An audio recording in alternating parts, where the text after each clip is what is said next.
Welcome to Suman TV Annamayya జిల్లా. నేను మీ సిరివేలు చరణ్ కుమార్. మిత్రులారా, 5 ఏళ్లకు ఒకసారి ఓటర్ తన యొక్క బిడ్డల భవిష్యత్తును నిర్ణయించుకునే రోజు తొందరలో రాబోతోంది. రానున్న ఎన్నికల్లో ఓటు వేసే ముందు ఏం చేయాలో సుమన్ టీవీ అన్నమయ్య జిల్లా తరపున నేను చెప్పబోతున్నాను. ఈ వీడియోను ఆఖరి వరకు చూడండి. ఈ వీడియో ప్రారంభించే ముందు కొన్ని ప్రశ్నలు నేను మీకు వేయబోతున్నాను. మీరు గత ఎన్నికల్లో ఓటు వేశారా? ఈసారి ఎన్నికల రోజు ఎక్కడ ఉండబోతున్నారు? ఓటు వేయలేనంత బిజీగా ఉండబోతున్నారా? ఎవరికి ఓటు వేయాలో తెలియక అయోమయంలో ఉన్నారా? ఈ ప్రశ్నలకు వచ్చే సమాధానాలతోనే మీరు దేశం పట్ల ఎంత చిత్తశుద్ధి కలిగి ఉన్నారో, సమాజం పట్ల ఎంత బాధ్యతాయుతమైన వ్యక్తో తెలిసిపోతుంది. మీరు వేసే ఒక్క ఓటే భవిష్యత్తులో ఏమేం చేయగలుగుతుందో తెలుసా? మీ ఒక్క ఓటే రాబోయే 5 సంవత్సరాలలో సమాజం మీద ప్రభావం చూపబోతుంది. ఒక్క ఓటే మీకు ఇష్టమైన వ్యక్తుల, మీ బిడ్డల భవిష్యత్తును నిర్ణయిస్తుంది. ఇంతెందుకు, మీ ఒక్క ఓటే మీ భవిష్యత్తును నిర్ధారిస్తుంది. కాబట్టి నేను చెప్పే పని మీరు చేయండి.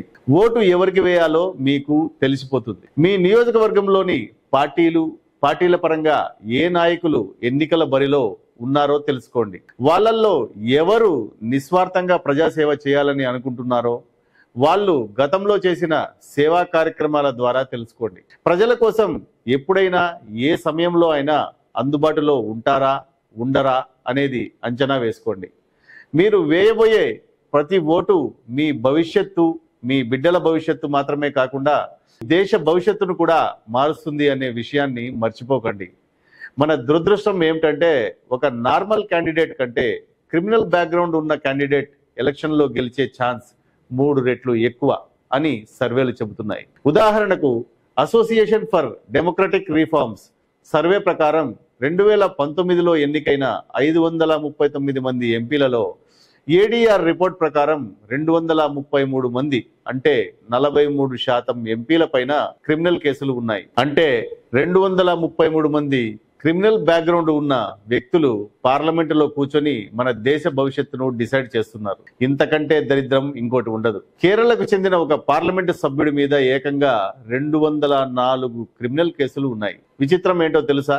2019లో లోక్సభ ఎన్నికల్లో లక్షల మెజారిటీతో గెలిచాడు. నేటి రాజకీయాలలో 10% మంది ప్రజాసేవ నిస్వార్థంగా చేద్దామని రాజకీయాల్లోకి వచ్చి ఉండొచ్చు. మిగతా 90% మంది లక్ష పెట్టు కోటి కొట్టు అనే అంచనాలకు మించి ఆలోచనలు చేస్తున్నారే తప్ప, నేను లీడర్ని, నేను రాజకీయ నాయకుడిని, ప్రజల మధ్యలో ఉంటున్నాను, నన్ను నమ్మి ఓటు వేసి గెలిపించిన ప్రజలకు సేవ చేద్దాం, ఆకలితో ఉన్న నలుగురికి నా డబ్బుతోనైనా అన్నం పెడదామనే ఆలోచనలో ఎవరూ లేరు. నలుగురు కొంపలు కూర్చి తాను సంపాదించుకోవడం, ఇప్పుడు సంపాదించి మళ్ళీ నెక్స్ట్ టైం ఖర్చు పెడితేనే కదా మళ్ళీ గెలుస్తాను అనే ధోరణిలోనే ఎక్కువ మంది ఉన్నారు. ఎవరైతే మన సమాజం, మన దేశం గురించి ఆలోచన చేయకుండా డబ్బు సంపాదన గురించి, తన కులం, తన వర్గం అని మాట్లాడే వారికి, తన మతం అని మాట్లాడే వారికి ఈ ఎన్నికలలో తగిన బుద్ధి చెబుతాం. 15 మినిట్ పోలీస్ కో హటాలో హమ్ క్యా హై బతా దేంగే అని మొరిగేవాడిని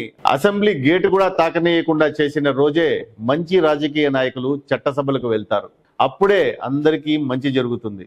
అవినీతిని నిర్మూలిస్తారని, ప్రజాసేవలో క్రమశిక్షణ ఉంటుందని, మహిళలు ఎంతో బాధ్యతాయుతంగా వ్యవహరిస్తారని చట్టసభల్లో స్థానం కల్పించడం జరిగింది.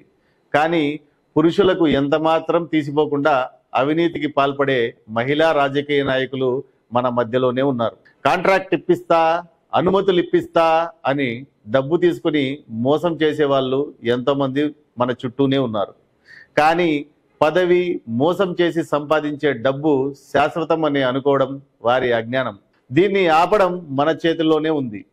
18 సంవత్సరాలు నిండిన ప్రతి వ్యక్తికి ఆలోచన చేసే శక్తి ఉంటుందని, తన రాజకీయ నాయకుడిని ఎంచుకోగలుగుతాడనే రాజ్యాంగం మనకు ఓటు హక్కును ఇచ్చింది. దాన్ని ఉపయోగించుకుందాం. మిత్రులారా, కాలం గడిచిపోతుంది. ఇంకా కొద్ది సమయం మాత్రమే ఉంది. తొందరగా మీ ఓటర్ కార్డులో పేరు, అడ్రస్ ఎలక్షన్ కమిషన్ వెబ్సైట్లో సరిగా ఉందా లేదా సరిచూసుకోండి. ఎలక్షన్ కమిషన్ విధి విధానాలను, గైడ్ లైన్స్ ను తెలుసుకోండి. ఎలక్షన్ రోజు ఎన్ని పనులు ఉన్నా పక్కన పెట్టి ఓటు వేయడానికి సిద్ధం కండి. ఈ ఓటు వేసే అధికారం మనకు ఇవ్వడానికి ఎంతో మంది త్యాగాలు చేశారనే విషయాన్ని మర్చిపోవద్దండి. మీరు ఓటు వేయబోయేది ఒక వ్యక్తి కోసం కాదు, ఒక పార్టీ కోసం కూడా కాదు. మీరు ఓటు వేయబోయేది మీ కుటుంబం కోసం, మీ స్నేహితుల కోసం, మీ ఉద్యోగాల కోసం, మీ బిడ్డల కోసం, మీ బిడ్డల భవిష్యత్తు కోసం, మనం సురక్షితంగా ఉండడం కోసం, శుభ్రత కోసం, అన్యాయానికి గురైన వాళ్లకు న్యాయం అందించడం కోసం. కాబట్టి మీరు మీ ఓటును చిత్తశుద్ధితో వేయించండి. ఏదైనా కారణాల వల్ల ఎవరైనా పోలింగ్ బూత్ వరకు వెళ్ళడానికి ఇబ్బంది పడుతుంటే వాళ్లకు బాధ్యతగా సహాయం చేయండి. వాళ్ళ చేత కూడా ఓటు వేయించండి.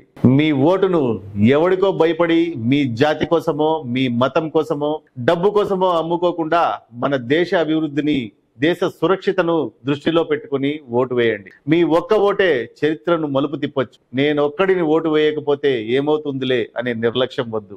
ఒకే ఒక్క ఓటే పలుమార్లు చరిత్రను మలుపు తిప్పింది. 1991లో వాజ్పేయి ప్రభుత్వం ఒక్క ఓటు తేడాతోనే పడిపోయింది. 1923లో జర్మనీలో నాజీ పార్టీ అధ్యక్ష ఎన్నికల్లో హిట్లర్ ఒకే ఒక్క ఓటు తేడాతోనే గెలిచాడు. కాబట్టి మీ ఓటును ఆఫ్టర్ ఆల్ 500, 1000, 2000, 5000, 10,000కు అమ్ముకోకుండా నిజాయితీగా పనిచేసే నాయకుడిని ఎన్నుకుంటారని, 100% పోలింగ్ అవడానికి కృషి చేసి నవభారతాన్ని నిర్మించడానికి ముఖ్య పాత్ర పోషిస్తారని ఆశిస్తున్నాను. మీ ఓటుకు సంబంధించి ఎటువంటి సందేహం ఉన్నా voters.eci.gov.in వెబ్సైటును కానీ 1950 టోల్ ఫ్రీ నెంబర్ను కానీ సంప్రదించండి. త్వరలో సుమన్ టీవీ అన్నమయ్య జిల్లాలో మీ నియోజకవర్గం నాయకుల మీద విశ్లేషణ కార్యక్రమాన్ని తప్పకుండా చూడండి. మళ్ళీ ఇలాంటి ఇంట్రెస్టింగ్ వీడియోలతో మళ్ళీ కలుసుకుందాం. అప్పటి వరకు మా సుమన్ టీవీ అన్నమయ్య ఛానల్ ను సబ్స్క్రైబ్ చేసుకొని ప్రతి వీడియోను లైక్, షేర్ చేయవలసిందిగా కోరుకుంటున్నాను. జై హింద్.